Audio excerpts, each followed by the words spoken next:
एक बड़ी प्राचीन कथा है, शायद तुमने कभी पढ़ी हो तो भी तुम समझ ना पाए होगे, क्योंकि वो कहानी इस ढंग से कही गई है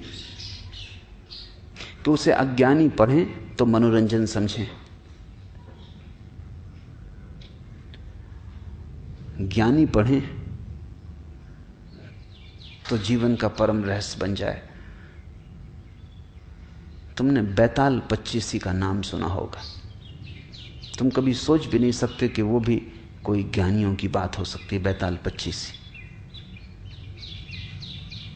पर इस देश ने बड़े अनूठे प्रयोग किए हैं।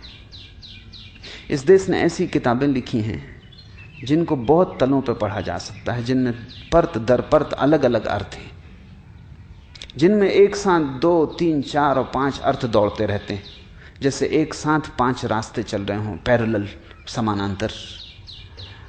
तो जिसकी जो सुविधा हो, एक छोटा बच्चा भी बैताल पच्चीसी पढ़ के प्रसन्न होगा और परम ज्ञानी भी पढ़ के प्रसन्न होगा। खोजी को मार्ग मिल जाएगा, पहुंचे हुए को मंजिल की प्रतिभिज्ञा होगी। जो नहीं खोजी, नहीं पहुंचा हुआ है, उसके लिए सिर्फ चित्त का मनोरंजन होगा, वो भी क्या कम है, थोड़ी देर को मन बहलाव हो जाएगा। बैताल पच्चीसी की पहली कथा है। 25 कथाएं बड़ी अद्भुत हैं, लेकिन पहली तुमसे कहता हूं। पहली कथा है कि सम्राट विक्रमादित्य के दरबार में एक फकीर आया। सुबह का वक्त था। रिवाज के अनुसार लोग सम्राट को भेंट चढ़ाने सुबह सुबह आते थे। उस फकीर ने भी एक जंगली सा दिखाई पड़ने वाला फल सम्राट को भेंट किया। सम्राट थोड़ा मुस्कुराया भी। इस फल को भेंट करने के लिए इतने दूर आने की जरूरत भी क्या थी, लेकिन फकीर है, फकीर के पास कुछ और हो भी नहीं सकता, तो उसने स्वीकार कर लिया। पास में बैठे वजीर को वो देता जाता था जो भी भेंट आती थी, उसने उसे दे दिया। ये क्रम 10 वर्षों तक चला। वो फकीर रोज सुबह आता और रोज वही उसी तरह का फिर एक जंगली फल ले आता। 10 वर्ष, और रोज सम्राट वजीर को फल दे देता। न तो उसने कभी पूछा, क्योंकि सैकड़ों सुबह भेंट लेने वाले देने वाले लोग थे, फुर्सत भी ना थी, समय भी ना था, और इस फकीर से पूछने जैसा भी कुछ नहीं लगा। पर एक दिन पास ही सम्राट का पाला हुआ बंदर भी बैठा हुआ था, और सम्राट ने वजीर को फल न दे के बंदर को दे दिया। बंदर ने फल खाया और उसके मुंह से एक बहुत बड़ा हीरा जो फल में छिपा था नीचे गिर गया। सम्राट तो चौंका, इतना बड़ा हीरा तो उसने देखा भी नहीं था। वजीर से कहा कि बाकी फल कहां है? वजीर ने ये सोचा था कि जंगली फल है, पर फिर भी उसने सोचा कि सम्राटों के पास संभल के रहना पड़ता है, तो एक तलघरे में वो फेंकता जाता था, क्योंकि फलों का करोगे क्या, जंगली थे, खाने योग्य भी नहीं लगते थे, स्वाद भी ठीक नहीं था। तलघरा खोला गया, भयंकर बदबू से भरा था, क्योंकि सारे फल सड़ गए थे, लेकिन उन सड़े हुए फलों के बीच हीरे चमक रहे थे। ऐसे हीरे कभी सम्राट ने देखे नहीं थे। फकीर को कहा कि ये क्या राज, तुम क्या चाहते हो, किस लिए तुम 10 साल से ये भेंट ला रहे हो, और मैं कैसा अज्ञानी कि मैंने कभी देखा भी नहीं, मैंने समझा जंगली फल है। उस फकीर ने कहा, होश ना हो तो जिंदगी ऐसे ही चूक जाती है। दूसरी समानांतर अर्थ की धारा शुरू होती। उस फकीर ने कहा, रोज ही जिंदगी लाती है, लेकिन जंगली फल समझ के तुम फेंकते चले जाते, और हर फल के भीतर हीरा छिपा है जैसा तुमने कभी देखा नहीं। खैर, जो हुआ हुआ, अब पीछे की तरफ मत जाओ, अन्यथा फिर तुम चूक जाओगे, और आगे की तरफ भी मत दौड़ो, क्योंकि मैं देखता हूं सपने दौड़ रहे हैं, क्योंकि इतने हीरे, दुनिया के तुम सबसे बड़े सम्राट हो गए। आगे भी मत जाओ, पीछे भी मत जाओ, मैं कुछ और तुमसे कहना चाहता हूं, वो सुन लो। सम्राट सजग होकर बैठा। ये आदमी कोई साधारण नहीं, अब तक समझे कि फकीर। जिंदगी साधारण नहीं है, और जिंदगी ने तुम्हें जो दिया है वो बिल्कुल असाधारण, लेकिन तुम्हें होश नहीं। तुम हंसोगे कि 10 साल तक ये आदमी क्यों बेहोश रहा। तुम कई जन्मों से हो। राजा वीर विक्रमादित्य तुम भी हो। हजारों साल से तुम ऐसे ही बैठे हो और जिंदगी रोज फल दिए जा रही। हर पल छिपा हुआ जीवन का हीरा तुम्हारे पास आता। अब ये कोई साधारण आदमी ना था। राजा संभल के बैठ गया। उसने कहा कि कहो, तुम्हारी एक एक बात सुनने जैसी। उसने कहा कि मैं 10 वर्ष से आ रहा हूं इसी प्रतीक्षा में कि किसी दिन तुम जागोगे, क्योंकि मैं एक ऐसा आदमी चाहता हूं जो वीर हो वो तुम हो। इसलिए विक्रमादित्य का नाम है वीर विक्रमादित्य। सिर्फ 2 आदमियों को भारत ने वीर कहा है, एक महावीर को, एक विक्रमादित्य को।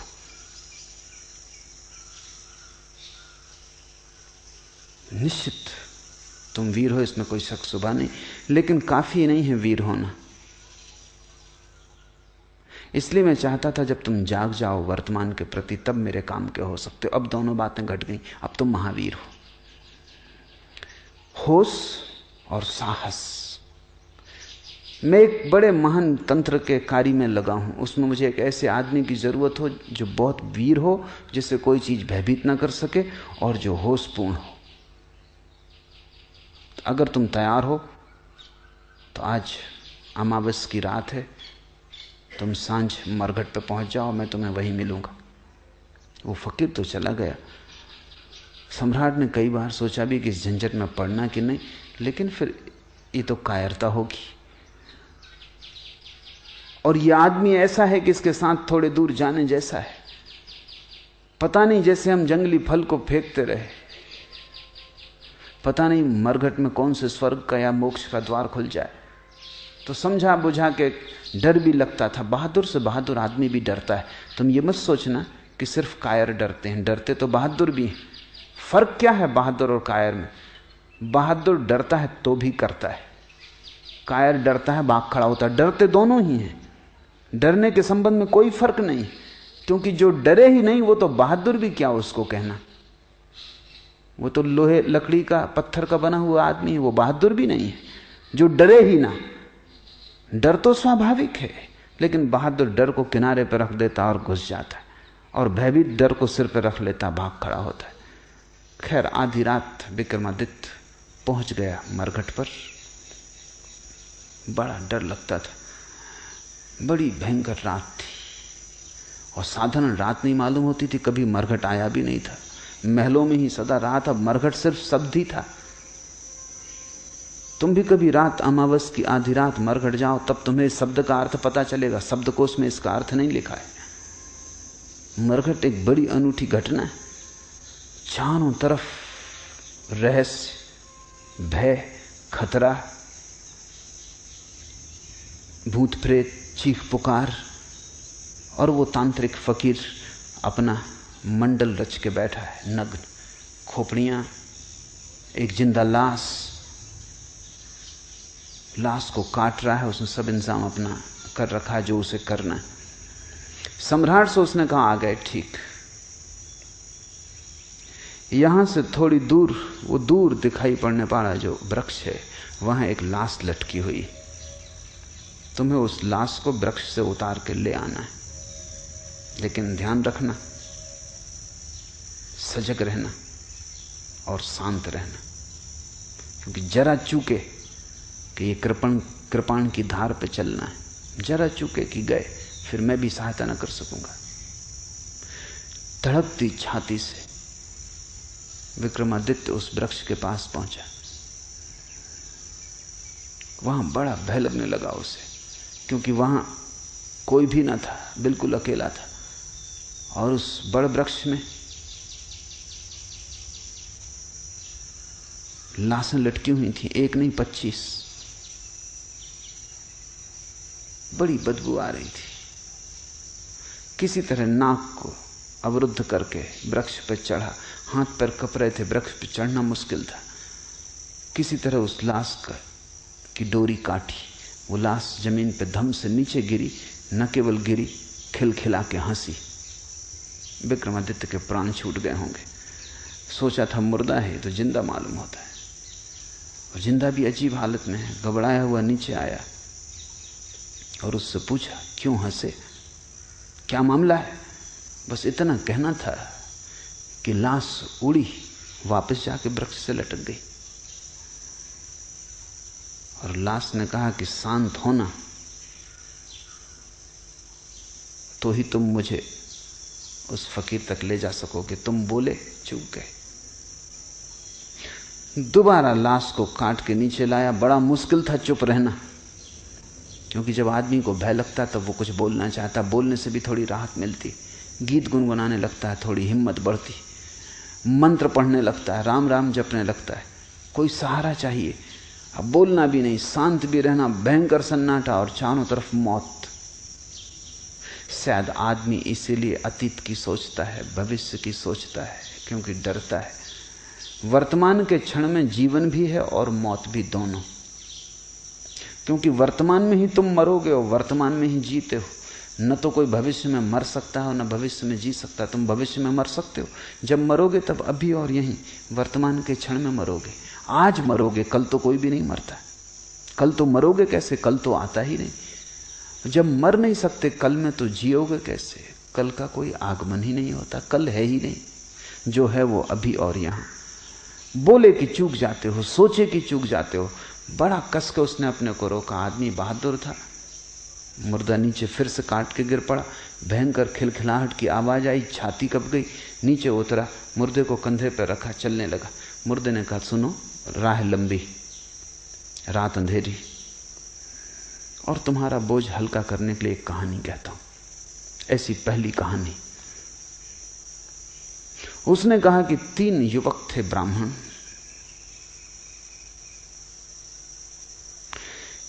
ये विक्रमादित्य सुनना भी नहीं चाहता था, पढ़ना भी नहीं चाहता था चक्कर में, क्योंकि जब तुम सुनो तो पता नहीं बीच में बोल उठो या कुछ हो जाए, या कम से कम सुनने में लग जाओ और जो तुमने संभाल रखा है अपने को वो चूक जाए। क्षण में चूक सकती है बात।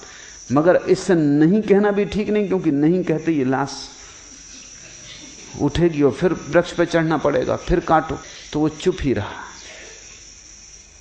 और वो मुर्दा कहानी कहने लगा। उसने कहा, एक गुरु के आश्रम में 3 युवक थे। तीनों ही गुरु की लड़की के प्रेम में पड़ गए। कहानी में रस आने लगा। प्रेम की कहानी में किसको रस नहीं आता? विक्रमादित्य थोड़ा बेहोश होने लगा।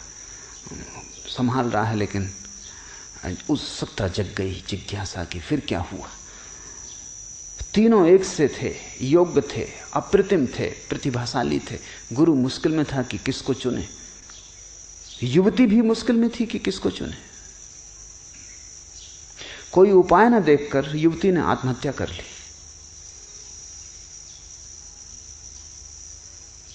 कोई रास्ता ही ना मिला और ये 3 के बीच वो बड़े द्वंद्व में घिर गई। और तीनों चुनने योग्य थे और मुश्किल था किसको छोड़े। और जानती थी जिसको छोड़ेगी वही जीवन भर पछतावे का कारण रहेगा। 2 को छोड़ना ही पड़ेगा, 3 से तो विवाह हो नहीं सकता। बड़ी अड़चन थी, हल कोई था ना। हल न देख के आत्महत्या कर ली। लाश जलाई गई। एक युवक उन 3 में से तो मरघट पर ही उसी राख के पास रहने लगा, उसी राख की धुनी रमा लेता और वहीं बैठा रहता। दूसरा युवक इतने दुख से भर गया कि यात्रा पर निकल गया अपना दुख भुलाने को। घूमता रहेगा संसार में, अब बसना नहीं है, क्योंकि जिसके साथ बसना था वही ना रही। अब घर नहीं बसाना, वो परिव्राजक हो गया, एक फकीर भटकता हुआ आवारा। और तीसरा युवक किसी आशा से भरा हुआ, क्योंकि उसने सुन रखा था कि ऐसे मंत्र भी हैं कि अस्थि पंजर को पुनरुज्जीवित कर दें। तो उसने सारी अस्थियां इकट्ठी कर ली, रोज उनको गंगा ले जाता, धो के साफ करता, फिर ले आकर रख लेता, उनकी रक्षा करता कि कभी कोई मंत्र का जानने वाला मिल जाए। वर्षों बीत गए। जो घूमने निकल गया था यात्रा पर, उसे एक आदमी मिल गया जो मंत्र जानता था। उसने उससे मंत्र सीख लिया, मंत्र का शास्त्र ले लिया, भागा। अब डरा, वो घबराया कि पता नहीं अब अस्थि पंजर बचे भी होंगे, क्योंकि वो तो कभी के फेंक दिए गए होंगे। लेकिन आके आश्वस्त हुआ, अस्थि पंजर बचाए गए थे, उनको संजो कर रखा था उसके साथी ने।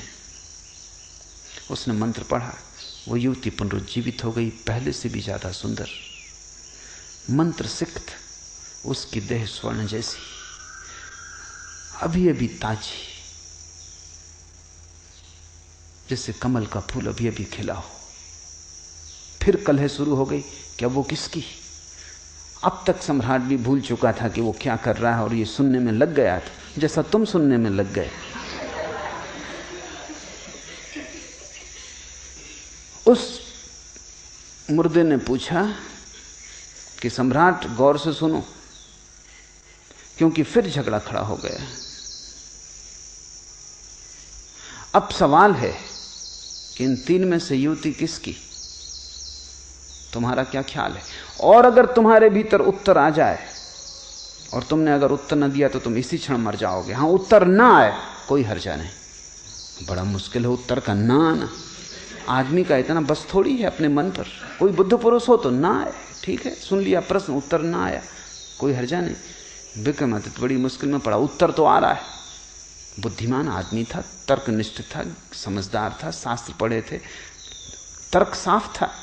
अब वो बड़ी मुश्किल में पड़ गया। उसने कहा कि बोल, अगर उत्तर आ रहा है तो बोल, अन्यथा इसी वक्त मर जाए। तो उसने कहा उत्तर तो आ रहा है, इसलिए बोलना ही पड़ेगा। उत्तर मुझे ये आ रहा है कि जिसने मंत्र पढ़ के युवती को जगाया वो तो पिता तुल्य है, उसने जन्म दिया, इसलिए वो विवाह नहीं कर सकता, वो तो कट गया। जिसने अस्थियां संभाली और रोज गंगा में स्नान कराया वो पुत्र तुल्य है, कर्तव्य है, सेवा,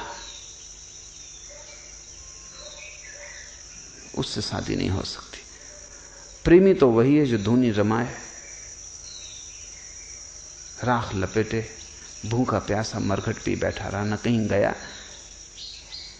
न कहीं आया। विवाह तो उसी से। लाश छूटी, जाके वृक्ष से फिर लटक गई, क्योंकि ये आदमी बोल गया। ऐसी 25 कहानियां चलती।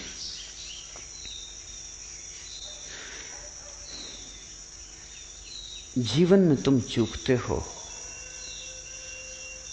जब भी मूर्छा पकड़ लेती,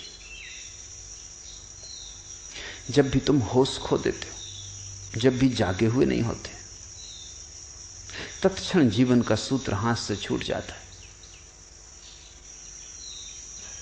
जब भी तुम जरा से अशांत हो जाते हो, विचार की तरंगें चल जाती, तभी जीवन का सूत्र हाथ से छूट जाता है।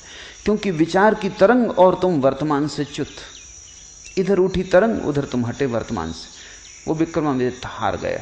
वो फिर ऐसी 25 कहानियां चलती हैं पूरी रात, और हर बार चूकता जाता है, हर बार चूकता जाता है। 25वीं कहानी पर संभल पाता है। हर कहानी में ज्यादा हिम्मत बढ़ती है, साहस बढ़ता है, ज्यादा देर तक रोकता है, ज्यादा देर तक विचार की तरंगें नहीं अंकंपित करती। 25वीं कहानी आते आते कहानी चलती रहती है। विक्रमादित्य सुनता रहता है, भीतर कुछ भी नहीं होता। जीवन एक तैयारी है, यहां बहुत कुछ है तुम्हें उलझा लेने को। बाजार है पूरा, मीना बाजार, वहां सब तरफ बुलावा है, उत्सुकता को, जिज्ञासा को, मनोरंजन को। प्रश्न है, विचार की सुविधा है, सोच विचार का उपाय है, चिंता का कारण है, सब तरह के उलझाव हैं। अगर तुम इस सारे संसार से ऐसे गुजर जाओ जैसे विक्रमादित्य उस मरघट से बिना बोले चुप और जागा हुआ 25वीं कहानी पे गुजर सका, तो ही तुम वर्तमान क्षण की अनुभूति को उपलब्ध होगे। अन्यथा तुमने वर्तमान जाना ही नहीं है। तुम वर्तमान से गुजरे जरूर हो, क्योंकि और कोई जगह नहीं जहां से तुम गुजरो, लेकिन बेहोश सोए हुए गुजरे हो। या तो अतीत में खोए हुए गुजरे हो, या भविष्य में डूबे हुए गुजरे हो। वर्तमान से तुम्हारा कभी तालमेल नहीं बैठा, वर्तमान से संगीत नहीं छिड़ा, वर्तमान के साथ स्वर नहीं मिले। वर्तमान से स्वर मिल जाएं, तुम पाओगे एक ही है, अनेक उसके रूप हैं। एक है सागर, अनेक हैं लहरें।